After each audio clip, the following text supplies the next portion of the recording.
2020 ஜனவரி 24 psycho release ஆனதுக்கப்புறம் ஒரு 6 வருஷங்களுக்கு அப்புறம் மிஸ்கின் நடக்கிற ஒரு படத்தோட ஆடியோ லான்ச். இந்த 6 வருஷத்தில் மிஸ்கின் 2 படம் எடுத்து முடிச்சிட்டார். ஒன்று பிசாஸ் 2, இன்னொன்று ட்ரெயின், இன்னொரு படம் பாதியிலே நின்றுச்சு. ஒரு 6 வருடத்தில் ஒரு ஃபிலிம் மேக்கர் எவ்வளோ ஸ்ட்ரகிள் பண்ணுமோ ஒரு படத்தை எடுத்து முடிச்சு திரைக்கு கொண்டு அத்தனையும் அவர் பட்டார். எனக்கு தெரிஞ்சு நான் இந்த 6 வருஷத்தில் அவர் பட்ட அவமானங்களை நேரில் பார்த்துருக்கேன், அவதூறுகளை நேரில் கேட்டிருக்கேன். எனக்கு தெரிஞ்சு இந்த 6 வருஷத்தில் நிறைய அவதூறுகளையும் பழி சொற்களையும் தாங்கிய ஒரு மனிதர் எனக்கு தெரிஞ்சு மிஸ்கின் நினைக்கிறேன் நான். அண்ட் அவ்வளோ ஏமாற்றங்கள், நம்பிக்கை துரோகங்கள், அவமானங்கள், பழி சொற்கள் இத்தனையும் ஒரு மனிதனுக்கு ஒரே நேரத்தில் தாக்குனா அவன் ஆக்சுவலாக காணாமல் தான் போவான் அப்படின்னு நான் நினைக்கிறேன். ஆனால் மிஸ்கினால் அது எல்லாத்தையும் ஒரு இடது கையில் தள்ளி விட்டு நிற்க முடியுதுன்னா அது ஒரு மனிதர்கள் மேலே வைத்திருக்கக்கூடிய பெரிய நம்பிக்கை. ஆக்சுவலாக இவ்வளோ பட்ட ஒருத்தனுக்கு மனுஷன் மேலே நம்பிக்கை போகணும், ஆனால் மிஷினுக்கு நம்பிக்கை கூட்டிகிட்டே இருக்கும். மனிதர்களை இன்னும் நேசிக்க முடியும், மனிதர்களை நம்ப முடியும், புதுசாக இருக்கவங்கள்ட்ட பேச முடியும். இந்த நம்பிக்கை தான் மிஸ்கினை தக்க வைத்திருக்கிறது. இன்னும் சொல்லப்போனால் மிஸ்கினோட படமே இந்த ரெண்டும் தான், குற்றமும் நம்பிக்கையும் தான் மிஸ்கினுடைய படம் அப்படின்னு நம்ம சொல்லலாம். எனக்கு தெரிஞ்ச தமிழ் சினிமாவில் த்ரில்லர் படத்தினுடைய தந்தை அப்படின்னு அவரை சொல்லலாம்னு நினைக்கிறேன். The master of thrillers. நந்தலாலாவை தவிர மித்த எல்லாமே த்ரில்லர்ஸ். அதில் வந்து கிரைம் த்ரில்லர் பண்ணியாச்சு, ஹாரர் த்ரில்லர் பண்ணியாச்சு, ரொமான்டிக் த்ரில்லர் பண்ணியாச்சு. ஆக்சுவலாக இது என்ன த்ரில்லர்னு எனக்கு தெரியல, பட் இதுவும் ஒரு த்ரில்லர்னு தான் எனக்கு தெரியுது பார்த்த உடனே. அண்ட் இந்த கலில் ஜிப்ரான் வந்து குற்றமும் தண்டனையும் ஒன்று எழுதியிருப்ப அதில் ஒன்று சொல்லுவார், கொலை செய்யப்பட்டு தரையில் கிடக்கிறவனுக்குமே அவன் செத்ததில் பங்கு இருக்குது, அவனை கொலை செஞ்சதில் பங்கு இருக்குது. ஒரு நிறைய கொள்ளையடிக்கப்பட்டு கையில் ஒன்றுமே இல்லாமல் போய் வீட்டில் தலையில் கை வச்சுட்டு உட்கார்ந்துருக்கவன்ட்டையும் கூட அவன் வீட்டில் திருடினதில் ஒரு பங்கு இருக்குது. நீங்கள் எவ்வளோ நல்லவராக இருந்தாலும் இந்த நகரத்தில், இந்த உலகத்தில் நடக்கக்கூடிய தீமையில் உங்களுக்கு தெரிஞ்சாலும் தெரியாட்டியும் ஒரு பங்கு இருக்குது. ஒரு மரத்தினுடைய இலை மஞ்சளாய் பழுத்து போவதற்கு அந்த மரம்தான் காரணம், இந்த சமூகம் தான் காரணம். ஒரு குற்றத்தையும் குற்றம் செய்பவர்களையும் எப்படி பார்க்கணும் அப்படின்னு கலில் சொன்ன அந்த தத்துவத்தின் அடிப்படையில் தான் மிஸ்கினுடைய எல்லா படங்களுமே விரியுதுன்னு நான் நினைக்கிறேன். ஏன்னா வெறும் த்ரில்லர் இல்லை, மிஸ்கின் வந்து த்ரில்லரை வெறுமன ஒரு மெயின் ஸ்ட்ரீமில் ஜெயிச்சிடலாங்களுக்காக பண்ணக்கூடிய ஜேர்னர் இல்லை. மிஸ்கினுக்கு த்ரில்லர் பிடிக்குது, ரொம்ப கார்ட்டூன் படித்து ரொம்ப கொலைகளை, எனக்கு ரொம்ப ஆச்சரியமாக இருக்கும். நான் சைக்கோவில் தான் பார்த்தேன், கொலையை ரசித்து எடுப்பார். ஒரு அந்த ஒரு அது எனக்கு யாருன்னு தெரியல, அந்த ஃபிலாசபர் சொன்னது. அதுக்கு காரணம் இருக்கிறாம நிஜமாக கொலை பண்ண முடியல, அட்லீஸ்ட் கேமரா வச்சு கொலை பண்ணலாம், நிஜத்தில் கொலை பண்ண முடியல. பட் நான் நான் எங்கேயோ படிச்சுதான் எனக்கு ஒரு ஞாபகம், ஒரு கொலை நடக்கிறப்ப நம்ம அது வந்து ஒரு குற்ற பின்னணியில், சமூக பின்னணியில் பார்க்குறோம். ஆனால் கொலை முடிஞ்சு அந்த பிணத்தை ஃபோட்டோ எடுக்கிறப்ப அது வந்து ஒரு ஆர்ட் ஆகிடுது அந்த பிணம். ஏன்னா அப்படி ஒரு ட்ரமாட்டிக்கான விஷுவலுங்கிறது உலகத்தில் வந்து பயங்கர ஸ்ட்ரைக்கிங்கான விஷுவலுங்கிறது ஒரு செத்து போன உடலை எடுக்கிறதான்னு. அது ஒரு ஆர்ட்டா, அது ஒரு நுண்கலையா, அது ஒரு த்ரில்லருக்குள்ளே கொண்டு வந்து வைக்கக்கூடிய அந்த நுண்கலை கிராஃப்ட் வந்து மிஸ்கினுக்கு அப்படி வாய்ச்சிருக்கு. அண்ட் அவருடைய படங்களில் வந்து குற்றம் செய்யப்பட்டவர்களாக அந்த படம் வாதாடும், அவருடைய உலகத்தின் நியாயத்தை புரிய வைக்கும். அண்ட் செத்து போகிறவங்க கூட அவன் காரணமாக இருப்பான், அஞ்சாதையில் அவன் சாகிறதுக்கு அவனே ஒரு காரணமாக இருப்பான். அப்புறம் இறுதியில் அவர்கள் மீது நம்மளை கருணை கொள்ள சொல்லும். அதான் மிஸ்கினோட மொத்த உலகம்னு நினைக்கிறேன்.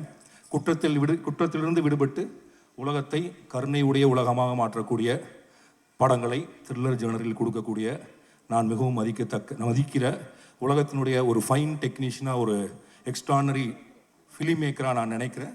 மிஸ்கினுடைய ட்ரெயின் 6 வருடங்களுக்கு பிறகு வருகிறது. But it will make wonders நான் ரொம்ப நம்புகிறேன். ஏன்னா விஜய் சேதுபதி சார் சொல்லணும், நடுவில் கொஞ்சம் பக்கத்து காணோம், விக்கியோட 400 ரவுடிதான், இதற்குத்தான ஆசைப்பட்டாய் பாலகுமாரா, தலைவன் தலைவி. எனக்கு தெரிஞ்சு இந்த கடந்த 10 வருஷத்தில் ஹியூமரில் இவ்வளோ பெரிய ஹிட்டு கொடுத்த வேறு ஹீரோவே இல்லை. தெரிஞ்சு முன்னாடி கமல் சார் ரொம்ப ட்ரை பண்ணியிருக்காரு, அவருக்கு அங்கங்கே ஸ்லிப் ஆகும். பட் தலைவன் தலைவி ஆகட்டும், 400 ரவுடி தான் ஆகட்டும், ஹியூமரில் ஒரு 100 டோர் கிளப்புக்கு போகிறது, ஒரு எக்ஸ்ட்ரானரி மெயின் ஸ்ட்ரீம் ஹிட் கொடுக்குறதுங்கிறது ரொம்ப ரேர். ஸோ அப்போ ஹியூமர் அவ்வளோ ஈஸியாக வரக்கூடிய ஒருத்தர். அவர் பண்ண 2 த்ரில்லர் எனக்கு தெரிஞ்சு பிசா, மகாராஜா ரெண்டுமே ஹிட்டு. அண்ட் அவர் வெற்றியோட டைரக்ஷனை நான் பார்த்துருக்கேன். அண்ட் எனக்கு ரொம்ப பிடித்த மணியனோட டைரக்ஷன்லையும் பார்த்துருக்கேன். இப்போ மிஸ்கினோட டைரக்ஷனில் அவர் எப்படி இருக்கார் அப்படின்னு பார்க்கக்கூடிய ஆர்வம் எனக்கு இருக்குது. அண்ட் தானு சார் வந்து வணிக ரீதியான சினிமாக்களுக்கு நடுவில் வண்ண பூக்களுக்கும் இடம் கொடுப்பார். எங்கள் டைரக்டர் படத்துக்கு, என்னோட அசிஸ்டன்ட் படம் கர்ணனுக்கும் இடம் கொடுப்பாரு. எப்பொழுதுமே எக்ஸ்பெரிமெண்ட் பண்ணுறதுக்கு ரெடியாக இருக்கக்கூடிய, துணிஞ்சிருக்கக்கூடிய ஒரு புலி தான் தானு சார். ஸோ ட்ரெயினிலிருந்து அந்த புலி மேலும் தவி பாயும் என்று வாழ்த்துறேன் நான். ட்ரெயின் வெற்றியடைய என்னுடைய வாழ்த்துக்கள். ஷார்ட் டிவிஷன் இருக்கும். இந்த ட்ரெயினை நான் பார்க்க போகிறதுக்கு ரீசன் 2 முக்கியமான ரீசன். என்னுடைய ஹை டாப் நாச் எக்ஸ்பெக்டேஷன் என்ன அப்படின்னா, இவனுடைய பேக்ரவுண்ட் ஸ்கோர் எப்படி இருக்க போகுது.